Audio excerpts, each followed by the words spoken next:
Kia ora, welcome to New Zealand and Rotary Districts 9910 to 9980. I will be talking about my involvement in the construction of a water catchment structure in Vanuatu. The project was funded by 3 Rotary clubs, the Santo Club in Vanuatu, the Waitakere Club in Auckland and the Dunedin North Club. Each club contributed $2,000 to the project, and an application for a global grant was successful in securing $24,000 from Rotary International. Satisfies one of Rotary's areas of focus in that it provides clean water. It was designed to withstand 300 km/h winds, and the design is compliant with the New Zealand and Vanuatu building codes. Vanuatu is a 3-hour flight from Auckland, located to the west of Fiji and northeast of Australia. The project was on the island of Api, in the middle of the Vanuatu Islands. We flew from New Zealand to the international terminal in Port Vila and had a day organising supplies, and later took a local flight to Api.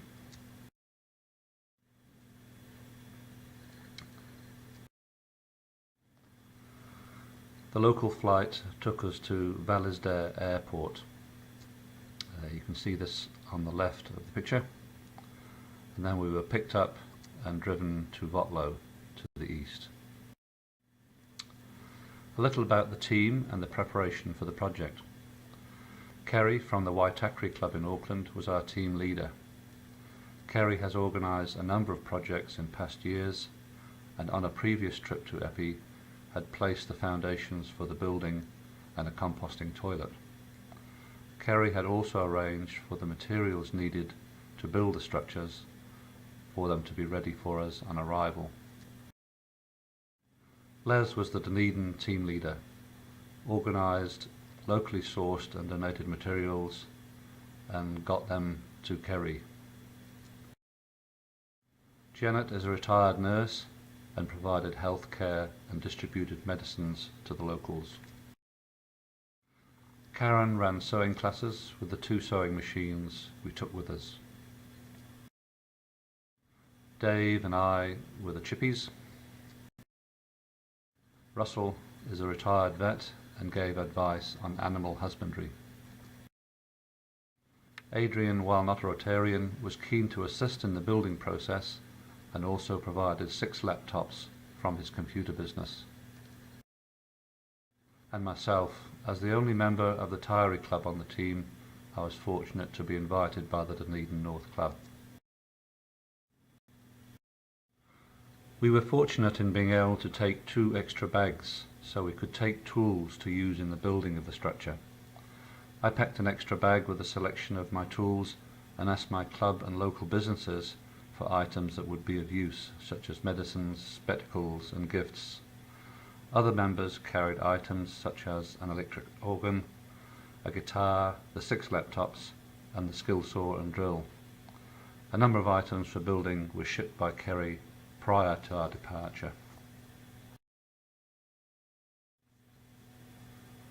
We were advised to ensure we weren't bitten by mosquitoes and to protect open wounds from flies, the latter having resulted in some later hospitalisation where the wounds became infected. While we had mosquito nets, we took sheets to cover us at night, just in case. I made a sewn-up cover with attached pillowcase and place for glasses, nightlight, etc. Arriving at Dunedin Airport, we began to realise how much gear we had. But after a few excess baggage negotiations, we arrived in Port Vila. The only connecting flight was the next day, so we took the opportunity to do a bit of sightseeing around Port Vila and arranged further supplies in town, like breakfast items, an internet plan for the laptops, and other things we thought we might need when we arrived there. These pictures show the typical food, a selection of fruits, grated and fried vegetables, rice, taro and lap-lap. Lap-lap is prepared by pounding taro, breadfruit or yam roots into a dough and frying it in coconut milk. This is a traditional welcoming dance of the Vanuatu people, and we were lucky enough on our travels to look in on a presentation that was obviously organised by the visitors you see on the left.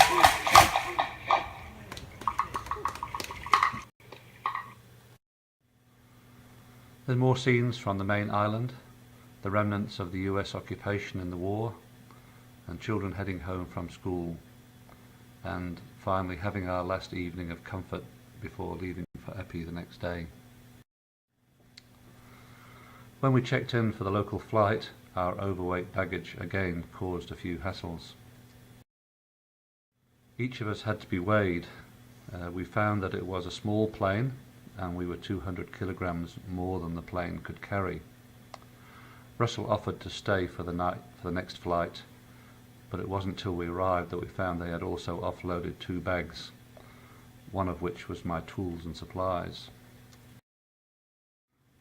At least we were off, a couple of hours late, but still in high spirits. George, the village pastor, was there to greet us.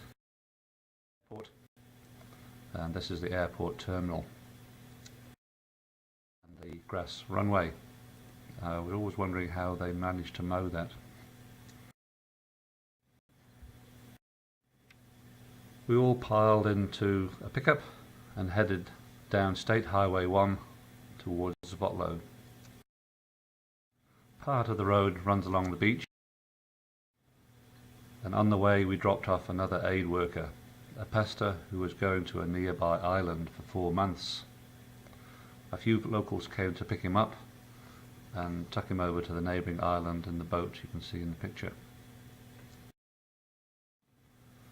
And we set up back on our way, enjoying. We were given a traditional welcome and explored our new environment, the men's quarters, toilet and shower, etc., and listened to the beautiful male voice choir.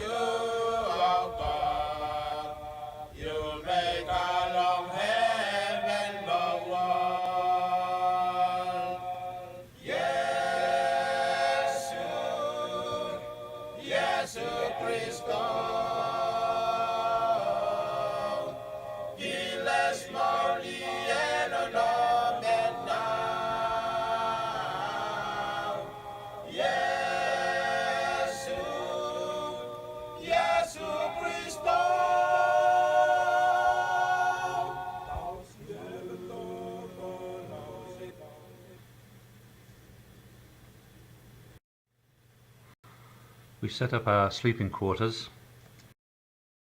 and then got straight to work. Kerry had laid the concrete pad on a prior and had arranged the delivery of timber, ply for the walls, paint and general supplies, ready for us to start.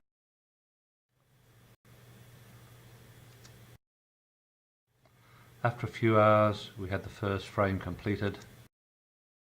We were pretty pleased with ourselves that we got a reasonable amount done in the short day. It went dark about 6 p.m. each evening, and we only had a small light, so we went to bed early and got up on the job in the morning at about 6 a.m. The boys helped us and we showed them a few skills. A pair of glasses donated by one of the members proved to be good as safety glasses, and we used a bit of cotton wool from the medical supplies for ear protection. The health and safety people would have been proud of us.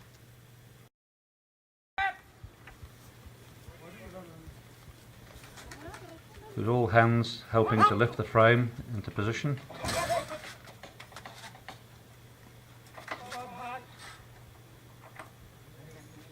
And we are pleased that we managed to make everything fit well.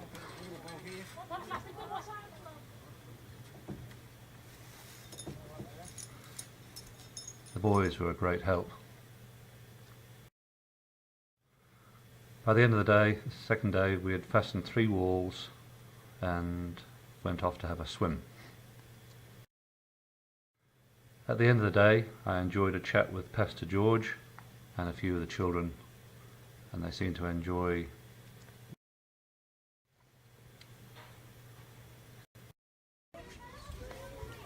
Janet taught the ladies how to look after their health, gave out medical supplies and taught them how to deal with lice. And here we see a photo of the ladies who were learning the skills and passing it on to other ladies in the camp. And that was a place where probably a lot of our food was cooked, and is a little bit typical of the type of lifestyle that they lead. Karen gave sewing lessons using the 2 sewing machines we brought with us, and the kids and ladies obviously enjoyed. You're on video.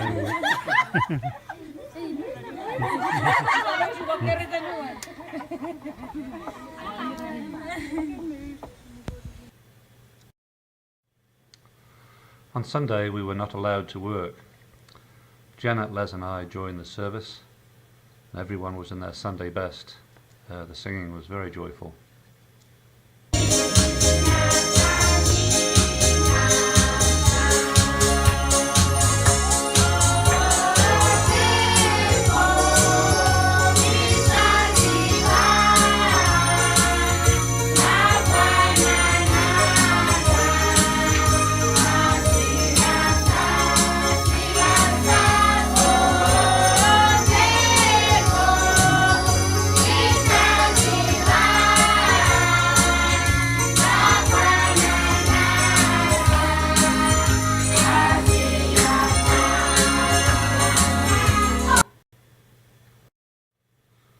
On Sunday afternoon, we visited the local school. Children get free education till they are 12, and they learn maths, English, French and Pidgin.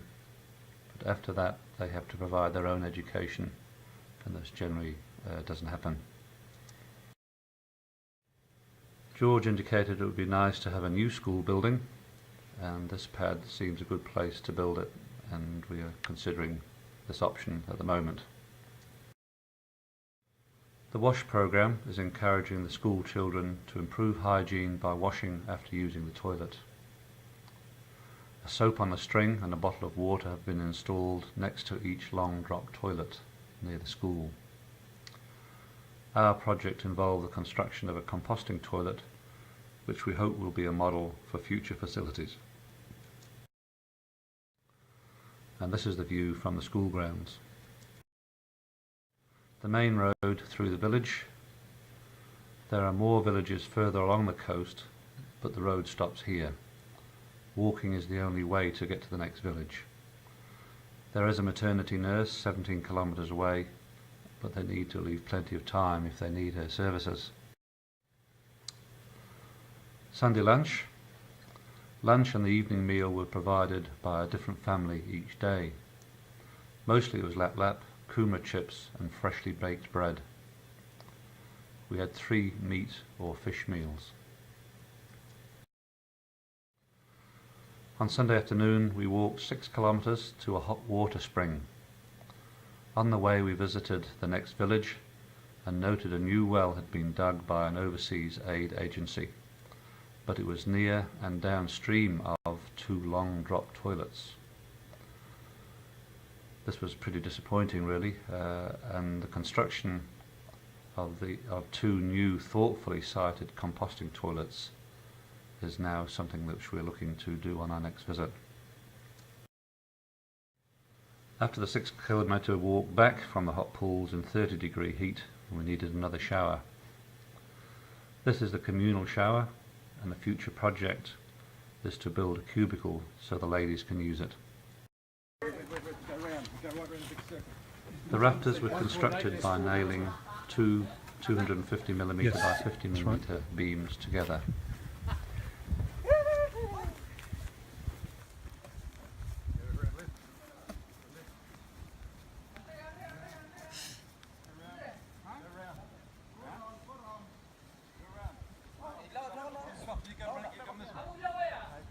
No.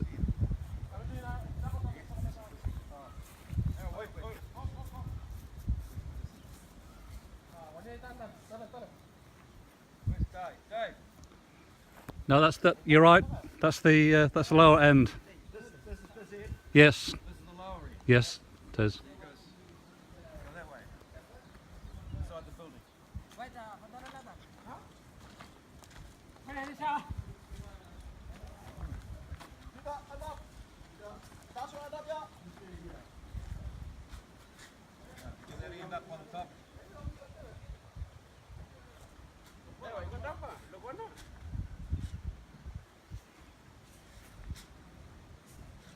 sure why they didn't do it from the outside, but never mind.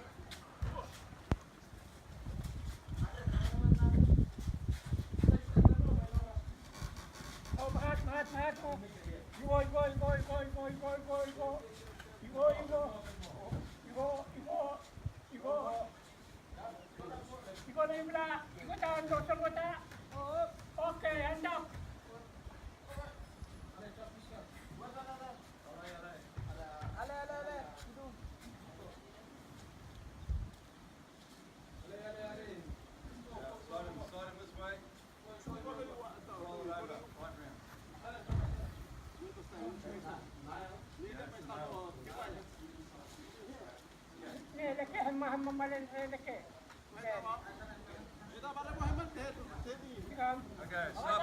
Stop. Flip him over. You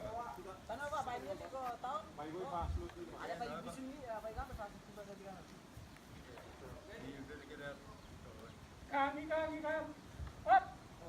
Hold it, that's it. Nails on the front edge. Nails on the front edge, Kerry. Nail on the front edge. Over. Right. Lift him over. Push. That's it.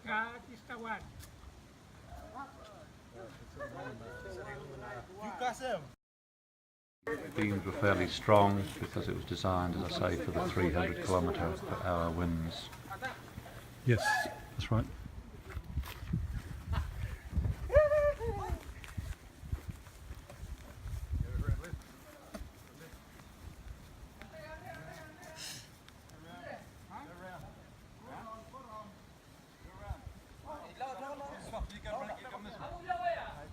No.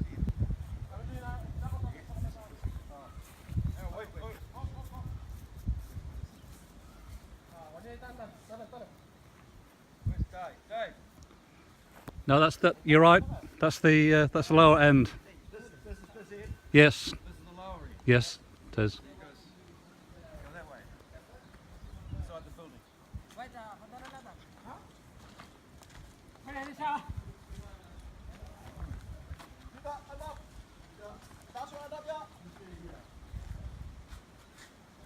that end up on top.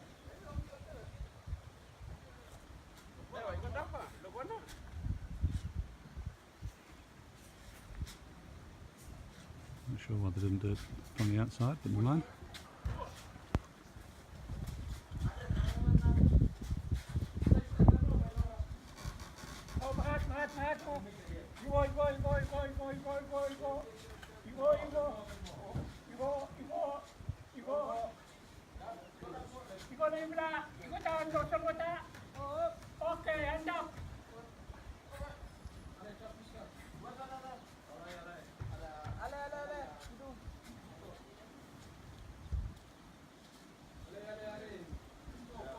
Slide him this way. Roll it over. Right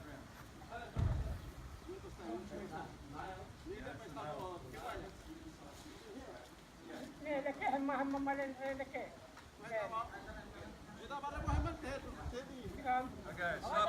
Stop. Flip him over. You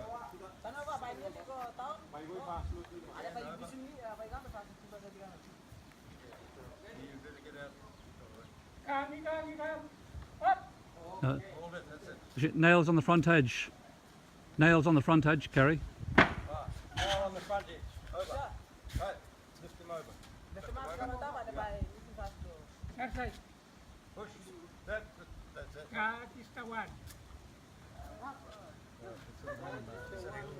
You cuss him. Posts were bolted to the rafters and set into large concrete foundations Yes. to provide weight to hold down the structure in hurricane conditions. The boys went and collected the local sand from the river and were mixing that by hand to put in the holes.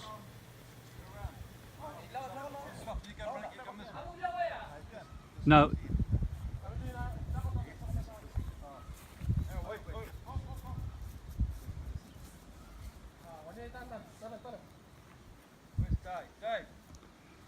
No, that's the. You're right. That's the lower end. This is it. Yes. This is the lower end. Yes, it is. Go that way. Inside the building. Get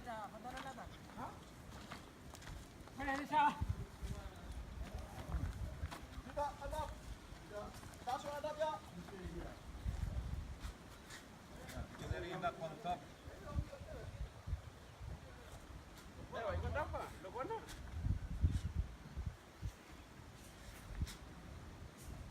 Not sure why they didn't do it from the outside, but never mind.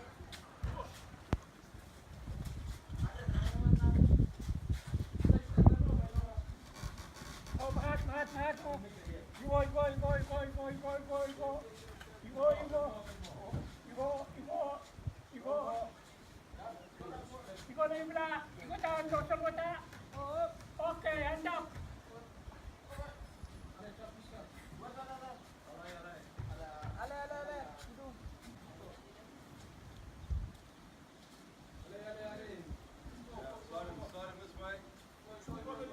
Roll it over. Right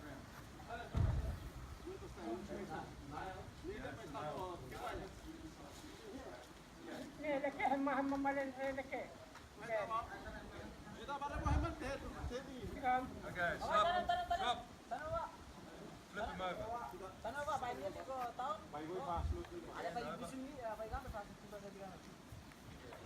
You better get out. Hold it, that's it. Is it nails on the front edge? Nails on the front edge, Kerry. Now on the front edge. Over. Right. Lift him over. Push. That's it.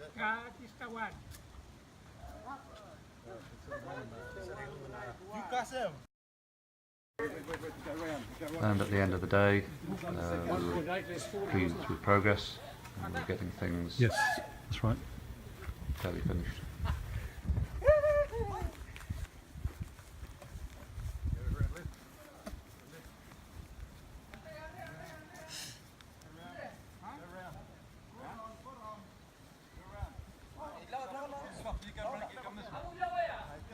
No.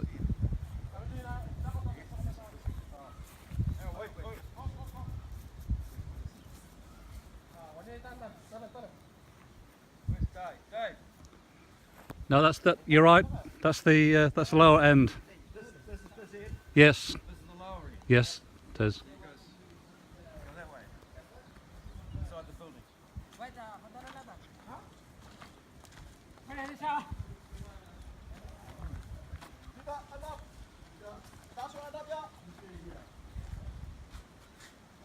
that end up on the top.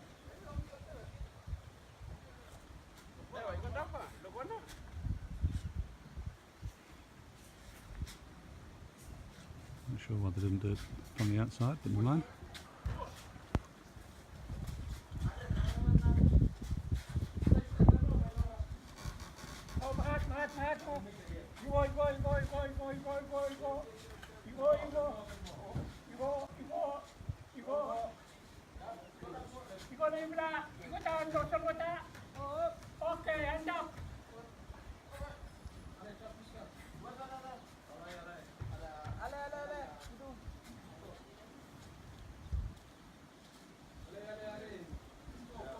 Slide him this way. Roll it over. Right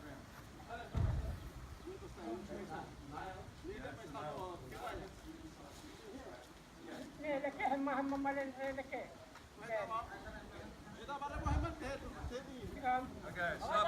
Stop. Flip him over.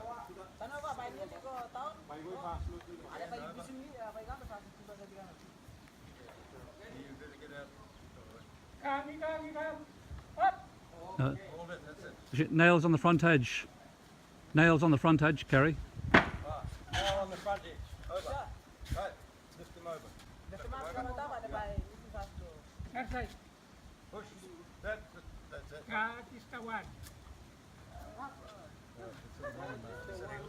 You got Kasim. A view from the roof showing the extent of the village. You can see the church on the left there, our accommodation, and the buildings to the right are the accommodation for most of the tribal people. The water tank got into place, we dug it in, and we're doing the roofing there, and again with these health and safety people would be pleased that no one fell off the building. We hooked up the solar panels, and we got a bit of advice from our friends in New Zealand on how to get this done properly. And Les used his experience as a roofing manager at Calder Stewart to supervise the placing of the materials on the roof. Just as we got the paper and netting onto the roof, a breeze came up and we had to get everyone up there to hold it down, but we got it all done without anyone being blown away. And we fastened the rails for the solar panels and completed the construction of the composting toilets. 2 chambers were formed with 4 tilt slabs, 3 across and 1 at the back. A floor was poured with holes in for the throne and vent pipes, and bolts for the framing above. The floor of the chambers was plastered to provide drainage to a soakage field you can see on the left. Removable ply panels were fastened on the front after a vegetative matting was laid inside the chamber. The throne is interchangeable over the 2 chambers, and after a month of use the throne is changed to the second chamber, leaving the first chamber to biodegrade. After a month the first chamber is replaced with new vegetation and the cycle repeated. This is the design we will use if we can organise toilets for the neighbouring. As there was no ply left for the toilets, the locals made weaved bamboo panels for the sides of the toilet. And the finished toilet. I felt I had to make my mark, being a surveyor used to carving pegs, so I used a penknife to mark we had been there.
A few of us like to have a dusk swim each day at the beach, which was about 10 minutes walk away. And we sometimes had a companion to follow us down, the little dog in the picture.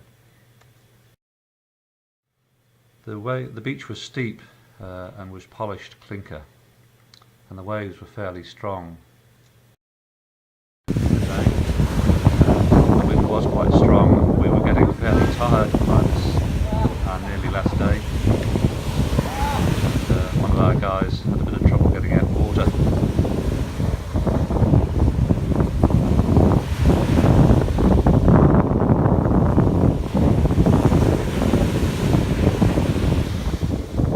We had a good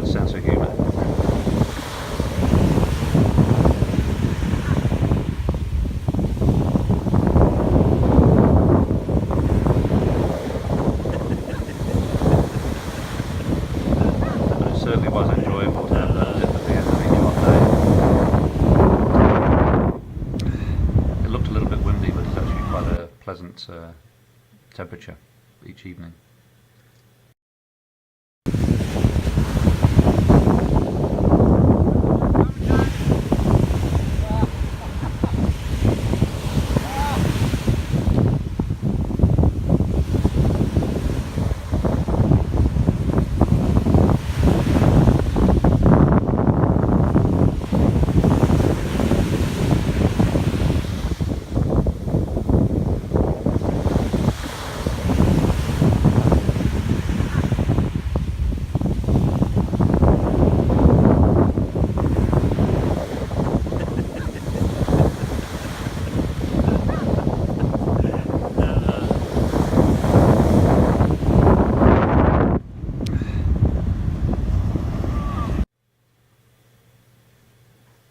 An evening last-minute effort by torchlight saw the concrete porch area poured, and it was now ready for the handover ceremony on the night before we left.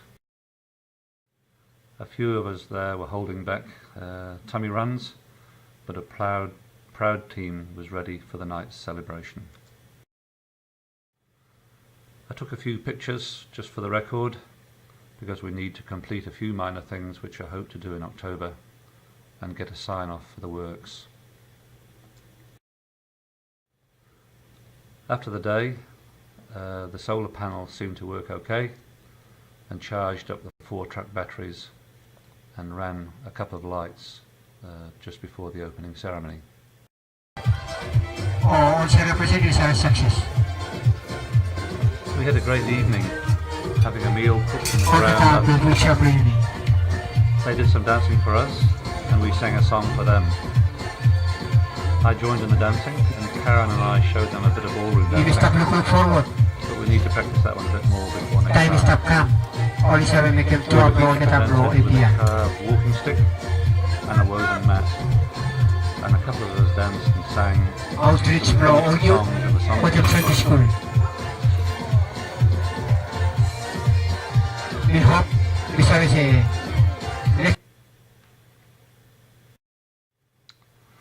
On the day we left, I gave them a Scrabble game and a couple of badminton rackets, and they picked up the games really quickly. It was a real joy to bring them some new experiences and to watch them enjoying playing Scrabble and badminton.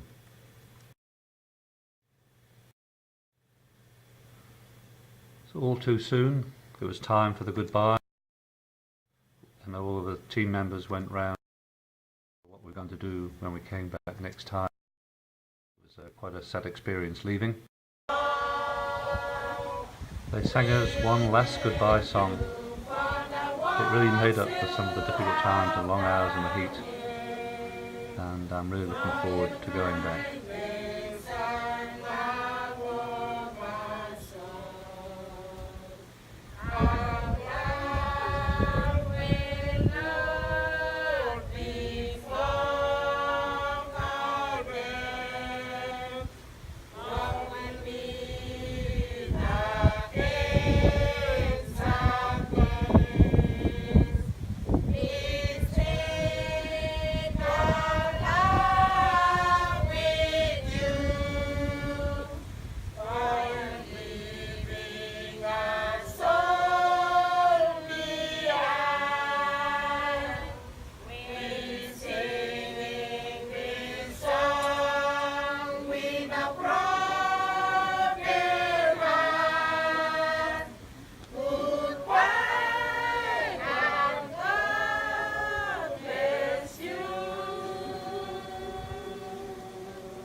Looking at some future projects, Kerry has put me in contact with Stan from Nelson, who represents a church group which has funded similar projects in Vanuatu. He helped Kerry with parts of this project, sharing transport to get materials to the islands. Stan is planning to be in Vanuatu from the 5th of October to the 5th of November, and I plan to be there for a week or 10 days if I can get some assistance from my club members. We have a plan to look at 2 similar buildings in the north of Epi and another on an adjoining island, We are planning to combine that with a drive down off of the current project, and we hope that we can build those extra toilets that we were talking about for the neighbouring village. So I hope you enjoyed the presentation. I would like, if possible, if you have any ideas on how we could perhaps fund some of these projects, and any ideas would be gratefully accepted. Thanks.